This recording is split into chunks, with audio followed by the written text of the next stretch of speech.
had to choose one vegetable that was my favorite summertime vegetable, it has to be the beautiful and luscious and delicious tomato. I'm just saying if I had to, because you know I love all summer fruits and vegetables. Today I'm gonna make a fantastic salad, so beautiful, so appealing, using sliced tomatoes, cherry tomatoes, and roasted beets. So I'm gonna start off by roasting the beets because they take over an hour to do. I have a pound of beets here. I've scrubbed them and removed the stems. Wrap them in foil. I'm not putting any oil or anything on. They're gonna be seasoned later. And then roast them at 400 degrees for just over an hour, maybe about 75 minutes. They need to be tender when pierced with the tip of a knife.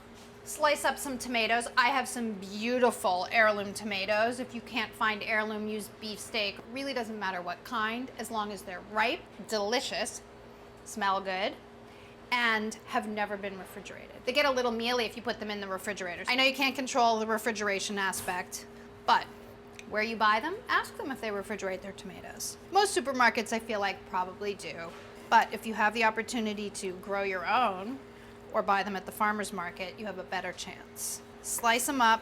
I don't like to waste the edges of the end, so I just cut them off the core part. These look beautiful. They're not mealy, so I bet they've never been refrigerated. Also, I'm using a variety of colors. If you can't get a variety of colors, plain red will be fine. I just like the way that they look, and there's a variety of acidity levels depending on the color. Like the orange and yellow ones are lower in acidity and the red ones are higher, but that's just splitting hairs, right? Build your salad directly on a platter. It's so beautiful and simple. You might as well just do that. Arrange your sliced tomatoes on your platter in whatever beautiful arrangement you like. Oh my gosh, it just makes me happy. It just does. You know what, I'm not sure I can fit all these little ends on. I'm just gonna save them for snacks. I wanna build with layers and I don't wanna cover everything up before I season, so I'm gonna season a little bit. Then a pint of cherry tomatoes. I'll show you my little cherry tomato slicing trick. Take 2 lids of a quart container, put them down, put one of them down anyway. Arrange as many tomatoes as will fit in a single layer on one of the lids. Place the second lid on top, and then use a really sharp knife to slice straight through.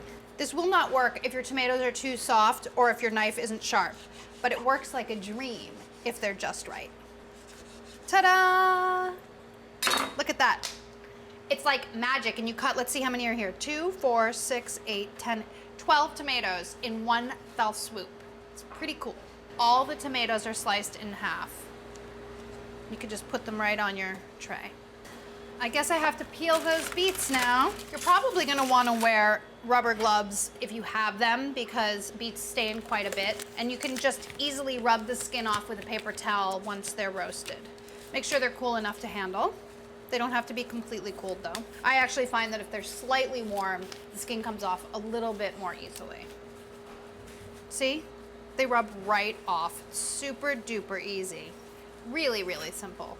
But you should beware that if your beets are not roasted properly, if they're slightly undercooked, the skins won't come off. So think about that when you're testing your beets. They don't feel really, really tender when you test them. They're probably not done.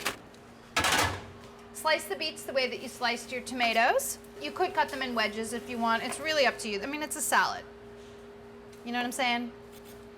Doesn't matter. Then you can add your beets to your tomato salad.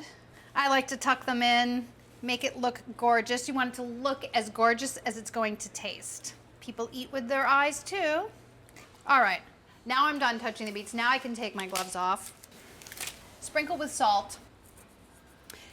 Drizzle with olive oil, and you don't need any vinegar for this recipe because the acidity of the tomatoes will take the place of vinegar. Now crumble a little bit of cheese over the top. I have feta cheese. I guess goat cheese would be nice, or a shaving of Parmesan cheese would be nice. I like the creaminess of the feta and the saltiness. It's a nice contrast with the sweet beets, but hey, it's your salad.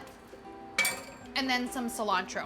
It might seem like an unusual choice. Normally you use basil, and that's what I like about it. Cilantro and beets and tomatoes, they all go really, really well together, and it's not so expected. Oh my gosh, you're done. I can't wait to eat it. I'm just gonna eat this whole platter for dinner tonight. It's the most magnificent, most seasonal, delicious, kind of unusual salad make this salad tonight and you will be so happy. It's the most beautiful salad ever. And I am not exaggerating. I think it's the most beautiful one ever. I just do. Hi guys, thanks for watching this video. Be sure to click here if you want to subscribe and click over here if you want to continue watching more great videos like this.